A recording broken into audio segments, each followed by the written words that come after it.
할렐루야. 오늘도 금요기도회로 하나님의 은혜를 사모하여 각 가정에서 영상으로 예배드리는 모든 엘림교회 성도님들을 주님의 이름으로 사랑하고 축복합니다. 함께 모든 상황 속에서 같이 찬양하도록 하겠습니다.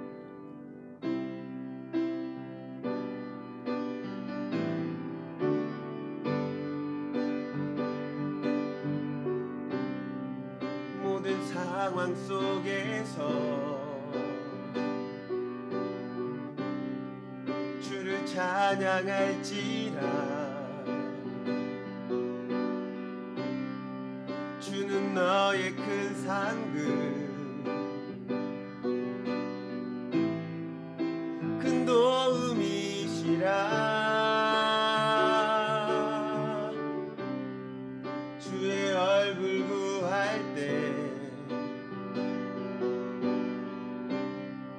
주의 영을 부으사 크신 사랑 안에서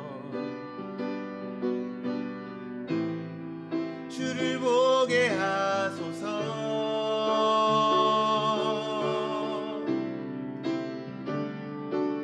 내 영혼이 확정되고 확정되어 싸우니 믿음에 눈들어 주를 바라봅니다. 내 영혼이 확정되고 확정되어 싸우니 믿음에 눈들어 주를 바라봅니다. 모든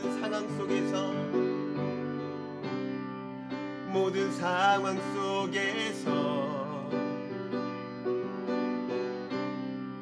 주를 찬양할지라.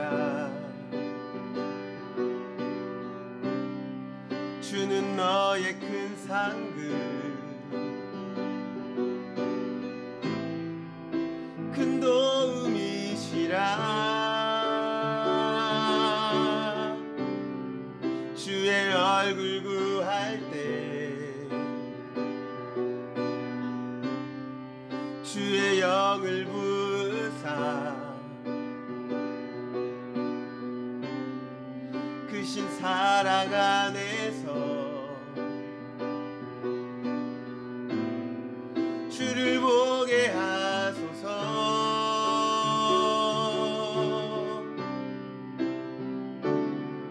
내 영혼이 확정되고 확정되어 싸우니 믿음에 눈들어 주를 바라봅니다. 내 영혼이 확정되고 확정되어 싸우니 믿음에 눈들어 주를 바라봅니다. 주를 찬양할 때 주의 나라 힘이 임했네. 주의 영원한 나라 주 보게 하소서.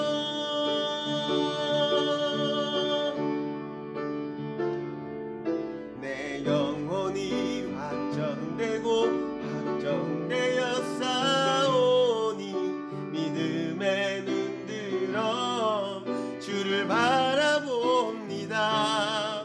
내 영혼이 확정되고 확정되어 싸우니 믿음에 눈들어 주를 바라봅니다. 이 시간 함께 기도할 텐데요, 나 자신을 위해서 또 함께 드려질 예배를 위해서 함께 기도하겠습니다. 사랑의 주님, 이 시간 우리를 이 자리에 불러주셔서 하나님을 예배하게 하여 주시니 주님 감사합니다.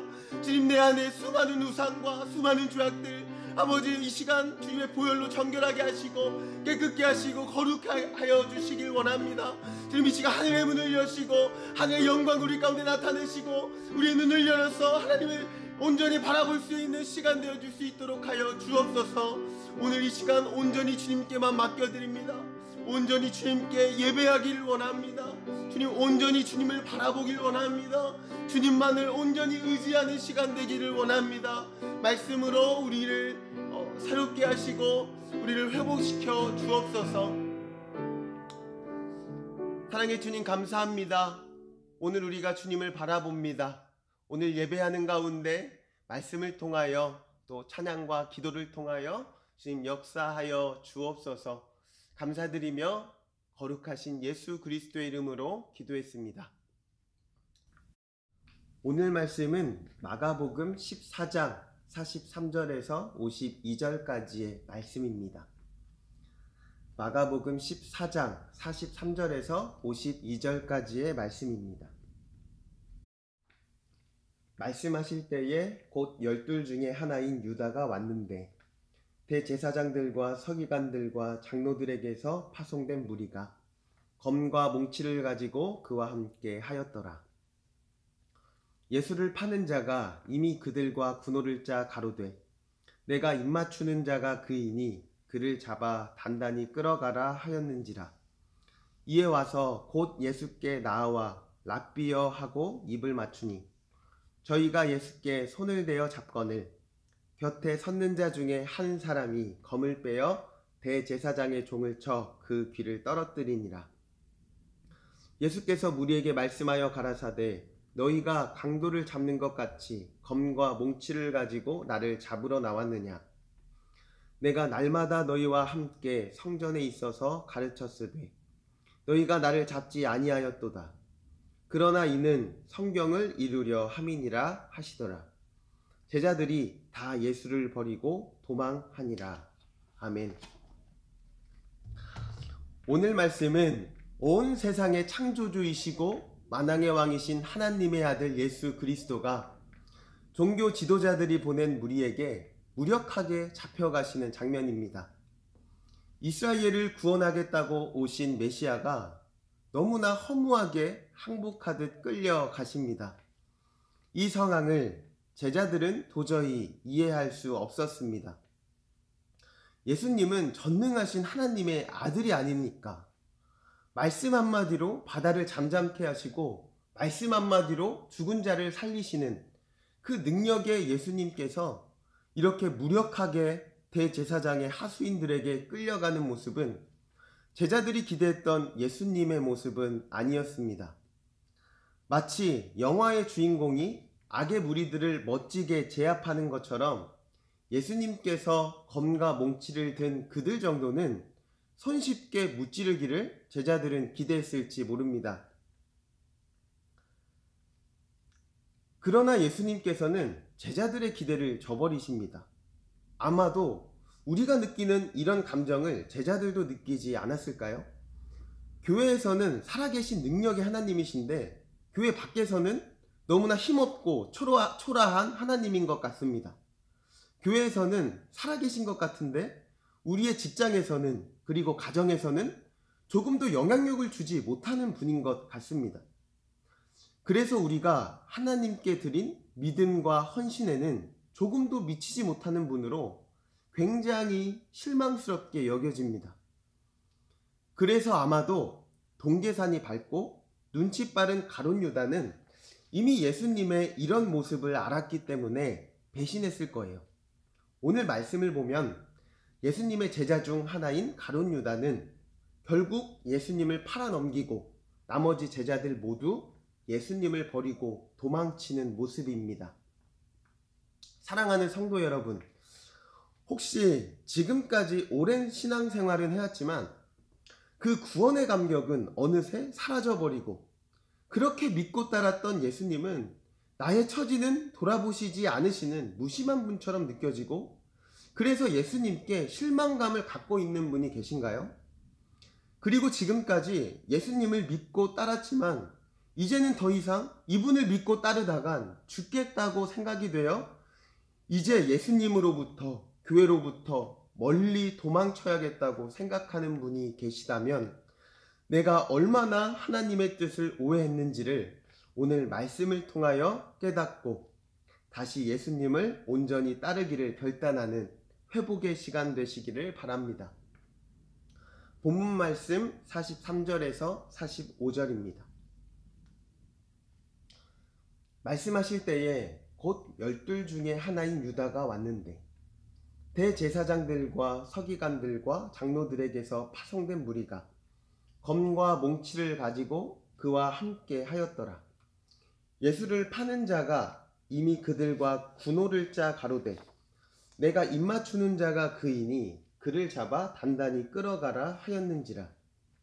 이에 와서 곧 예수께 나와 랍비여 하고 입을 맞추니 가룟 유다는 대제사장과 서기관들과 장로들이 보낸 무장된 무리와 함께 예수님께로 향합니다. 가룟 유다는 3년 동안 예수님의 곁에서 그분의 능력을 함께 경험하면서 그분이 메시아라는 사실을 의심하지 않았을 거예요. 그러나 예수님께서 자신의 기대와 다르게 행동하시는 것을 보면서 아마도 답답함을 느꼈던 것 같습니다. 그래서 이 무장된 무리를 데리고 와서 예수님을 궁지로 몰아넣으면 예수님께서 검을 들고 거사를 시작하시겠지. 혁명을 일으켜서 가룟 유다가 원했던 이스라엘의 그 회복을 예수님께서 이루어 주실 거라고 생각했는지도 모르겠습니다. 그러나 예수님과 가까이 있었으나 돈을 사랑하고 검과 몽치를 사랑했던 열심당원 출신, 즉 혁명 세력 출신이었던 가룟 유다는 예수님이 세우시는 하나님의 나라는 이 세상과 전혀 다른 방식으로 이루어지는 칼이 아니라 희생과 헌신으로 이루는 나라라는 사실을 생각하지 못했던 것입니다. 그래서 검과 몽치를 들고 예수님께 나아오고 있는 것이죠. 가룟 유다만 하나님 나라를 세우는 그 예수님의 방법을 알지 못했을까요? 46절에서 47절입니다. 저희가 예수께 손을 대어 잡거늘 곁에 섰는 자 중에 한 사람이 검을 빼어 대제사장의 종을 쳐 그 귀를 떨어뜨리니라. 예수님께서 그들의 손에 붙들린 순간 곁에 있는 자 중에 한 사람, 요한복음에는 그가 베드로라고 말하고 있습니다. 베드로가 칼을 빼어 대제사장의 종의 귀를 쳐서 그 귀를 떨어뜨립니다. 그는 내가 죽을지언정 주를 부인하지 않을 것입니다 라고 그렇게 외쳤던 그 베드로예요. 참으로 그의 기계는 분명합니다. 내가 죽을지언정 주님을 부인하지 않을 것입니다. 내가 칼로 예수님을 지킬 것입니다. 내가 이 칼로 하나님의 나라를 만들 것입니다. 분명히 싸울 의지가 있어요. 그는 지금 이 순간이 두렵지 않습니다. 겁날 것이 없습니다. 제자 중에 수제자 그 베드로는 분명히 예수님으로부터 하나님의 나라에 대해 지금까지 수없이 들었을 거예요. 그러나 그는 칼로 예수님을 지킬 수 있다고 생각합니다. 수제자 베드로도 결국 다급해지자 선택한 것은 칼이었습니다. 그는 칼로 하나님의 나라를 세우려고 했고 베드로는 충분한 자신감이 있었습니다. 그런데 예수님께서 그런 베드로를 이렇게 책망하십니다.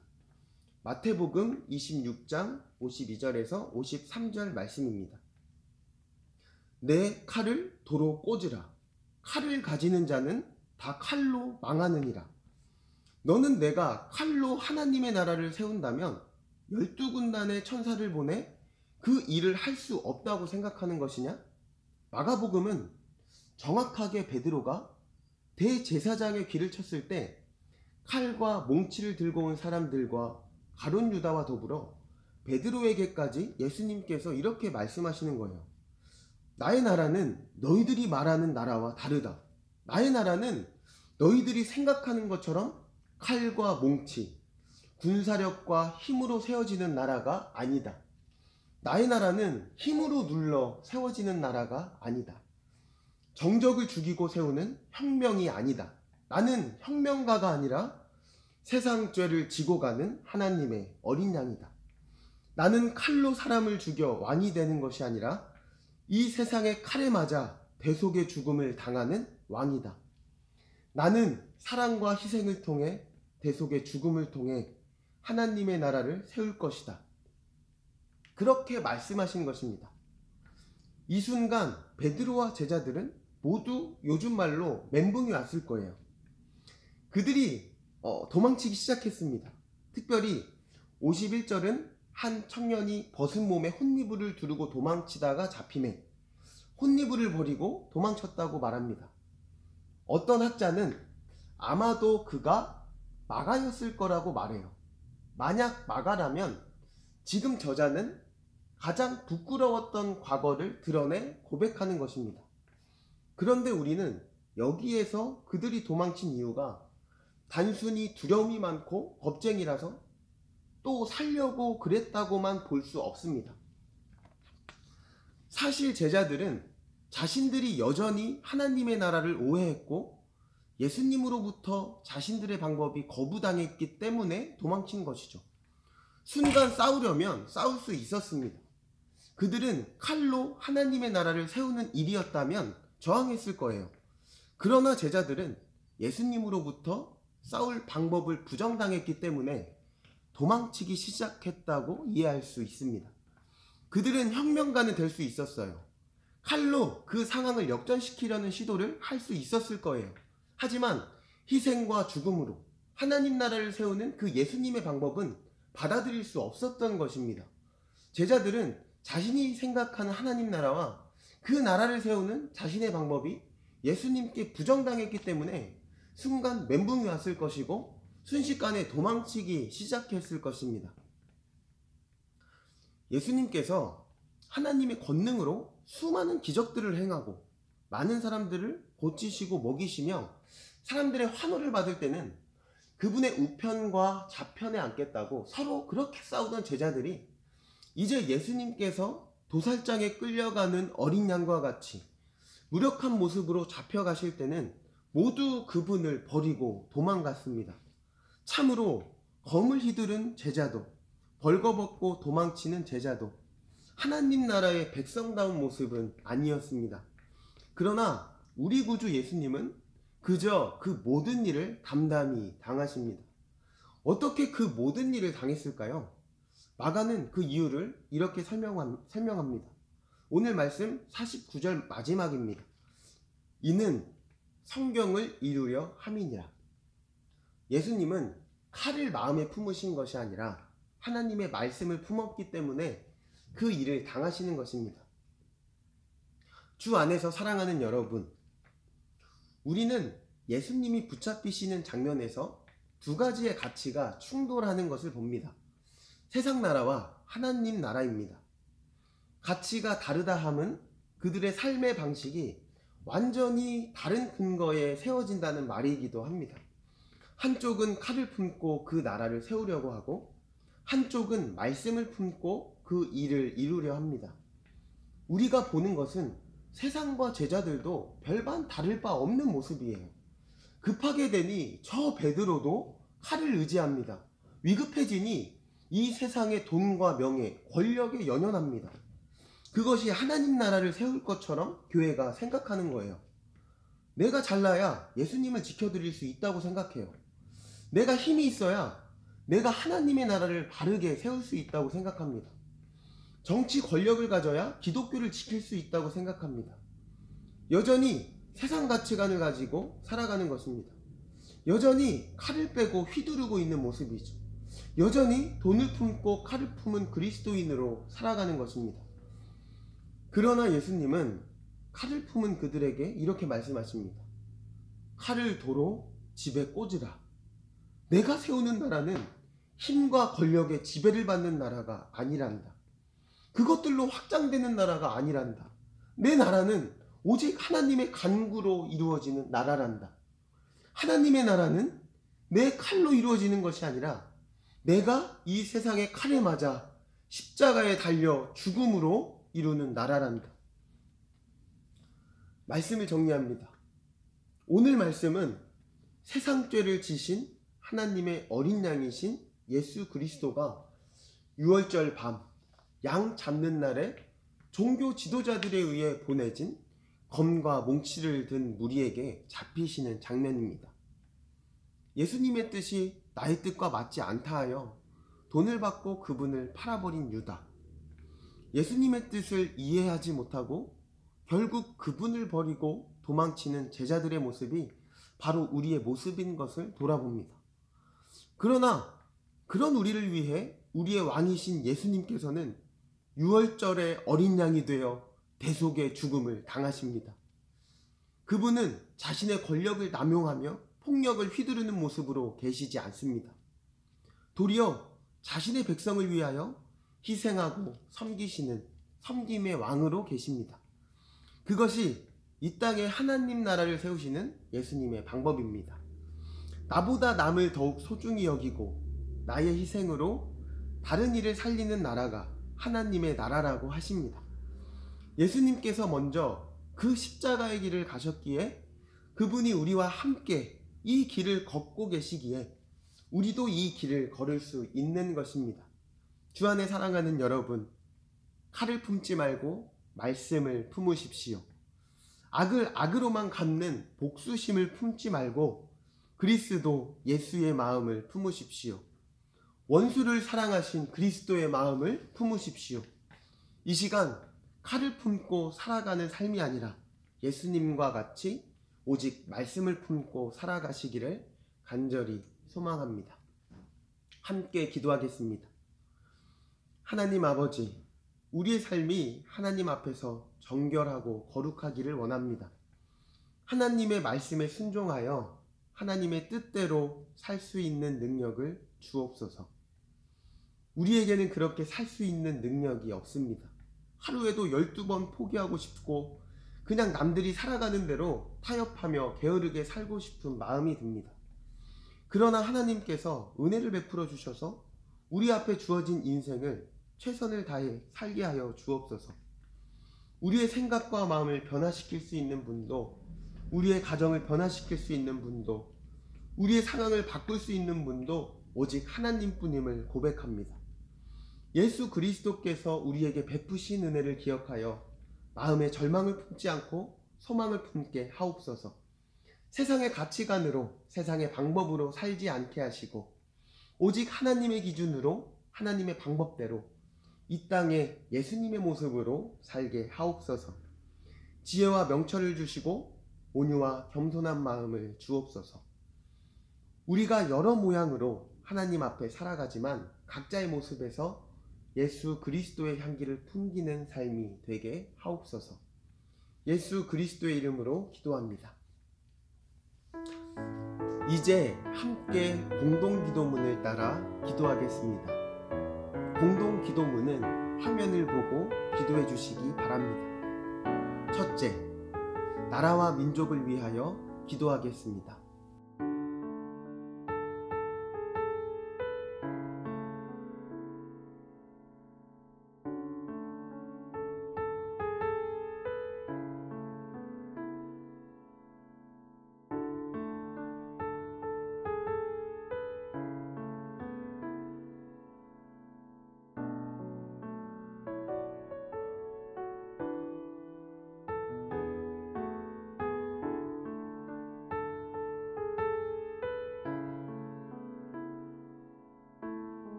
둘째, 한국교회를 위하여 기도하겠습니다.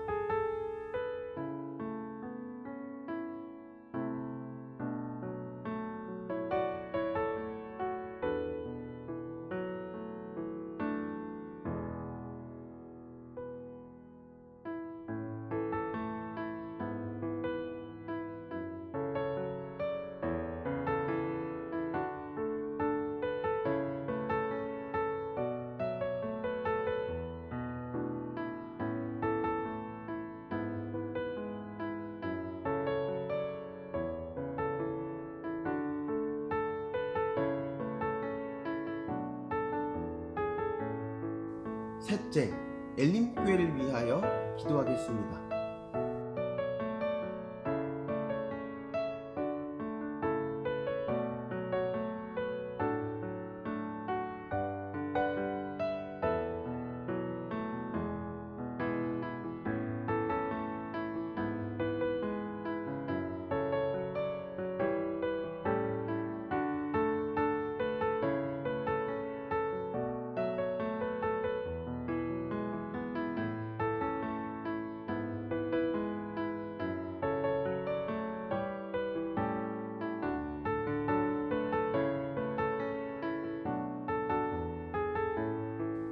내 영혼아 여호와 하나님을 영원부터 영원까지 찬양할지어다. 모든 백성들아 아멘 할지어다. 거룩하신 하나님 아버지, 우리가 십자가의 은혜를 힘입어 죄 용서함을 받고 하나님의 자녀가 된 것을 너무나 감사드립니다. 그러나 우리가 이미 죄 용서함을 받고 이미 의롭다함을 받고 이미 하나님의 백성이 되어서 하나님 나라의 영원한 축복의 약속을 받아 살고 있지만, 그러나 여전히 우리는 죄가 들끓는 세상에서 육신을 입고 살아가고 있기에 매일매일의 삶이 죄와의 싸움이고 죄와의 투쟁이고, 그 대부분의 싸움에서 우리가 실패하고 넘어지고 패배합니다. 우리는 죄를 이길 힘이 없지만 죄를 이길 수 있는 힘을 주시고 그리스도의 승리가 나의 승리가 되게 하셔서 더 이상 못난 모습으로 살아가지 않게 하시고 한 걸음 한 걸음 승리하며 살게 하옵소서. 하나님, 저희의 마음이 너무 아프고 우리의 삶이 너무 아픕니다. 세상에 수많은 사람들이 마음의 죄와 육체의 질병으로 고통받고 있습니다. 긍휼히 여겨주시고 우리가 예수님의 인격과 정신을 본받아 많은 사람들에게 예수님의 치료의 생명을 흘려보낼 수 있도록 하여 주옵소서. 하나님이 얼마나 사랑스러운 분이신지, 얼마나 좋으신 분이신지 우리에게 알게 하시고 하나님의 능력과 힘과 권능이 우리 삶 가운데 충만하게 일어나도록 하여 주옵소서. 오늘 이 밤 성령님께서 거룩한 빛을 우리에게 비춰주셔서 영혼과 육체가 평안과 안식을 누리게 하옵소서. 예수 그리스도의 이름으로 기도합니다.